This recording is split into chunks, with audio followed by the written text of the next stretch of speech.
সেদিনকে কিয়ামতে নাকি সবাই নফসি নফসি করবে। আরে ভাই ভালো করে জেনে রাখো, নফস বলে কাকে, নফসের ভাগ কটা।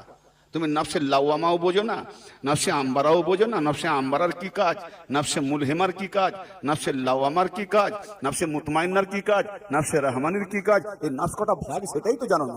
নফসি নফসি কার নফস করবে? নফস কার করবে? নফসি নফসি কে করবে? যারা আল্লাহকে নফস দিয়ে দিয়েছে, সে নফস যখন বিক্রি করে দিয়েছে আর আল্লাহর সন্তুষ্টিকে কিনে নিয়েছে, তা আল্লাহ পাক যদি কারো নফসকে কিনে নেয় তো তার নফস আছে কোথায় গেছে নফসি নফসি করবে? যদি নফসি নফসি করতে হয় তোমার এই ফতোয়া হয় তাহলে তোমার আল্লাহই নফসি নফসি করবে। কারণ সূরা আল ইমরানের সাথ করছে ওয়াইহাযযিরুকুমুল্লাহু নাফসাহু, তোমরা আল্লাহ পাকের নফস থেকে খুব সাবধান, সতর্কতা অবলম্বন করো আল্লাহ পাকের নফস থেকে। আল্লাহ পাকের নফস কুল্লু নাফসিন যাকাতুল মউত, প্রত্যেক নফসকে মওতের স্বাদ চিখতে হবে। যদি প্রত্যেক নফস মওতের মৃত্যুর স্বাদ চেখে, আল্লাহ বলছে আমারও নফস আছে, তাহলে আল্লাহ পাকের নফস ছিল কোথায়? তাহলে আল্লাহও কি নফস মৃত্যুবরণ করবে?